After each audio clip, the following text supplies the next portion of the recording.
Welcome to my watercolour channel. I'm Karen Rice. I'm going to be painting a simple Wildflowers watercolour painting using just one brush and a handful of colours and a few little tricks in there as well. If you like this kind of tutorial, don't forget to subscribe to my YouTube channel. So let's get started. This is the gorgeous reference photograph, and a link for this and along with a full list of materials, list of colours and alternatives can be found in the description below. Here are all my materials. I'm going to be just using this one size 10 black velvet round brush, but you can use any round brush. Just make sure it sort of can cover a large area and it's got a little bit of a point to it, but we are going to be using a twig as well, so don't worry. And this is just an ordinary plastic card cut up. It's a bank card, and I'm going to use that to create some nice techniques as well. So have that on standby, but don't cut up your current bank card.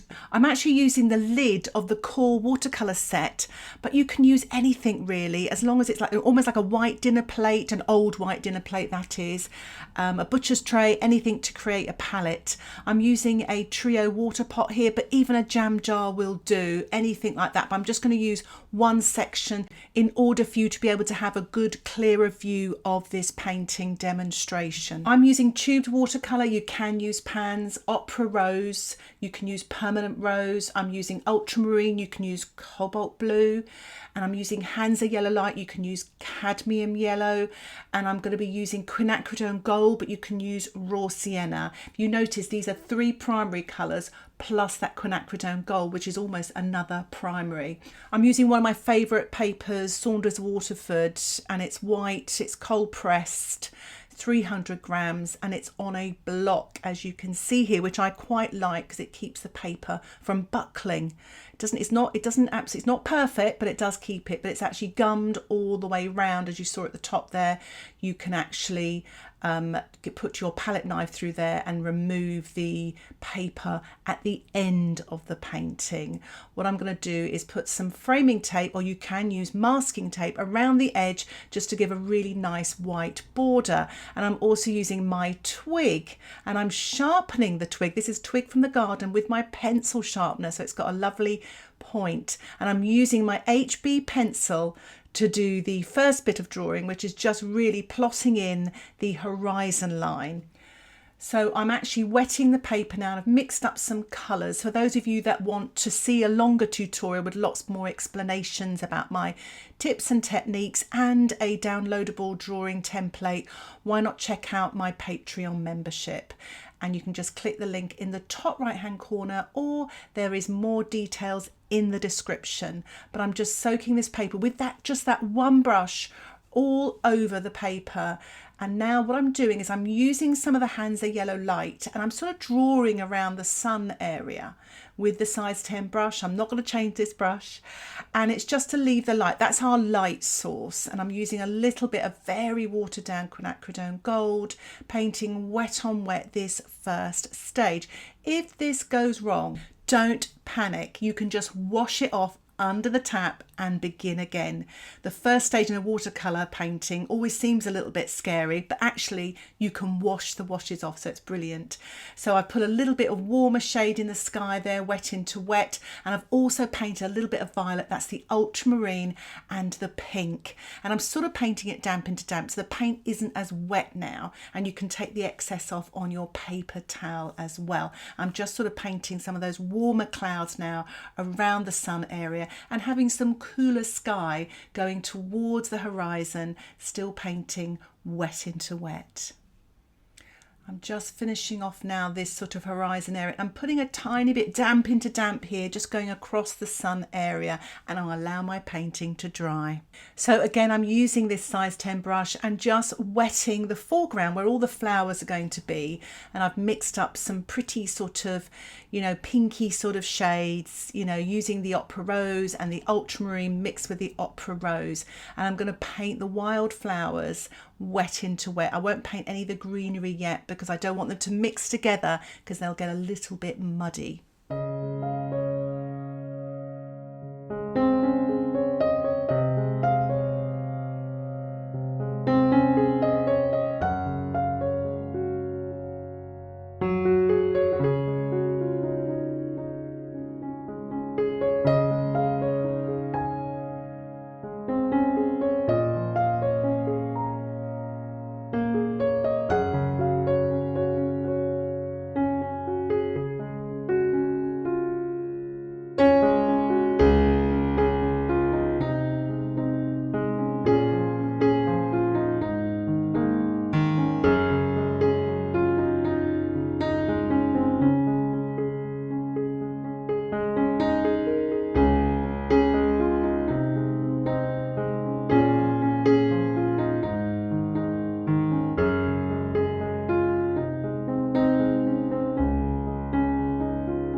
Just made this wash just a little bit creamier and painting sort of larger marks now in the foreground with a mix of ultramarine and the opera rose. Remember, you can use cobalt blue and permanent rose, and I'm just painting and varying the marks and painting damp into damp, and that means that the paint doesn't run too much, so you don't lose the shape of your flowers and you get a nice soft edge. I've allowed the painting to dry now. I've got some fresh water, which is so important in watercolour painting. I'm using my brush and I'm very gently gliding over the dried paint. Watercolour isn't permanent, so you've got to be very careful and gentle with this, because I want to paint this next stage wet into wet, and I want to paint it in the gaps of these flowers. So glide your soft brush over the dried paint underneath, and then you can drop in, I'm dropping in a little bit of colour here of Quinacridone Gold using the tip of my brush, and it will sort of spread up to the flowers there. But if you make sure you kind of, when you're dropping it in, you don't drop so much that it actually runs over the flowers themselves. So less is more.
I'm just using a mix of ultramarine now with yellow, and I'm just painting this damp into damp. It's still with my size 10 brush, and just, you know, if you look at the reference photograph, you can see some sort of brighter greens in there besides those yellows and Quinacridone Gold colours.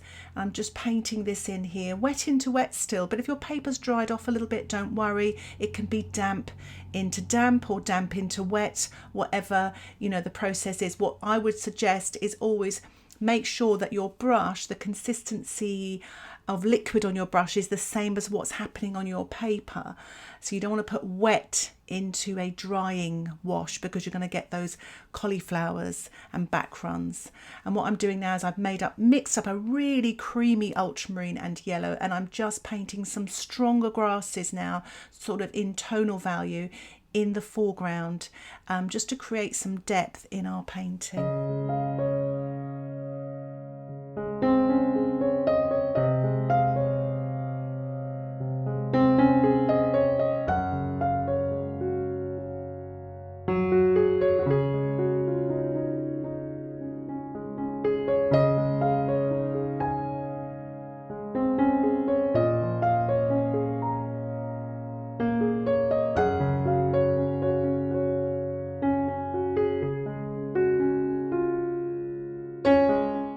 As you can see now, really building up the detail in this painting now. You can, I painted very thin lines with my tip of my brush, but I'll also show you how you can do that with the twig later. But I'm just putting in some stronger flower colours now in tonal value. With watercolour we work light to dark, so I'm just putting in some stronger pinky purpley flowers in there with my size 10 brush, with a mixture of ultramarine and the opera rose, and I'm just putting a little bit more pinkier shades in there just to vary the wildflowers here. So my painting has dried, and I'm now mixing up some ultramarine and some Quinacridone Gold. It's so nice using a limited palette, especially if you've started out in watercolour. It gives you so much control. What I'm doing now is I'm actually painting wet on dry, and what you get with that is some hard crisp edges, and I'm painting these stronger tonal values in the foreground to create depth in our painting and to really sort of push those lighter watercolours back into the distance. I'm using the plastic card as well to scratch off. So just really working on these darks in the foreground with this creamy dark green wash. My painting has dried. You can do this with a hairdryer or let it dry naturally, and that would be my suggestion if you can, if you've got the time. I'm now painting a mixture of the Ultramarine, the Opera Rose and the Quinacridone Rose. It's a really creamy dark, and I'm using my size 10 brush again to paint these little bits of details here. And take your time with this. I've drawn it in with my HB pencil for the detail, and as I said at the beginning of this tutorial, this downloadable sketch will be available on my Patreon membership. But just take your time with this, try to enjoy it. You can also turn your painting upside down if you find it easier. Whatever you find is easier. There's no right and wrong way. I can show you techniques and things, but you can put your own sort of stamp on it. And I'm just sort of now using my twig. Now, if you're going to use your twig, I would suggest, as you can see there in the palette, I've made a puddle of dark. If it's very hard to get the paint on the twig otherwise, you dip it into the puddle and you just draw with it. And it gives you a nice feeling of security, because it almost feels like you're drawing with a pencil or a pen and the ink is coming out. But just be patient with it. You have to keep dipping into the puddle. Some people find that a bit frustrating. So if you want to, you can go to a smaller brush like a rigger or a liner brush, or even a small size 2 or something like that. Whatever you find's easiest. I'm still sticking to my one brush, and what I'm doing there, just at the bottom of some of these stems, I'm just softening to make it disappear into the grasses so it doesn't look too awkward. It looks lovely, soft and natural.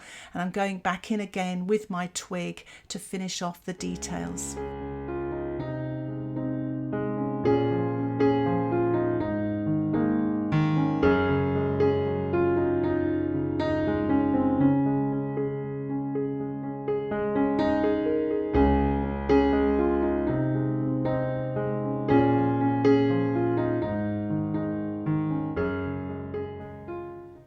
I've covered my sky area with some paper towel to protect it while I spatter some pinks and violets to create some small little flower effects. It's so much fun to do. Just load your brush and tap very firmly in the middle of the brush with your index finger or your index finger of your other hand. I've decided to paint just some larger sort of flower shapes sort of in the foreground and middle ground, just to create a little bit more depth and interest with the wildflowers, using Ultramarine and the Opera Rose.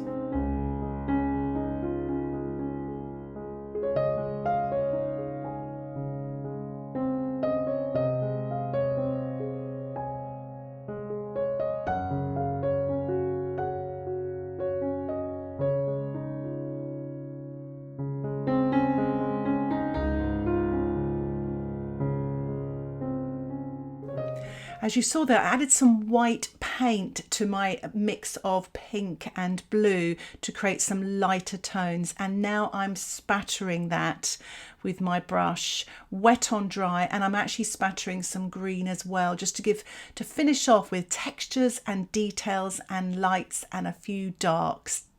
I'm removing my framing tape. A little tip here, if it may tear your paper, is to blow dry it first to soften the glue. And here is my finished painting, and I am about to remove it from the block, so I thought I'd show that to you. It's good to use a palette knife or something like that to slide inside that little gap and to remove it carefully so you don't tear it. I really hope you've enjoyed this tutorial and it inspires you to get your watercolors out and just use one brush and give yourself that challenge, and maybe just use 3 primary colors. If you have any questions about this tutorial, please put them in the comments section below. I would love to hear from you. And if you'd like to see more tutorials like this, why not subscribe to my YouTube channel and you'll get updates of my latest videos. And for those longer tutorials with lots more voiceovers, why not check out the Patreon membership? You can cancel anytime. Thanks again for watching. Happy painting. Bye for now.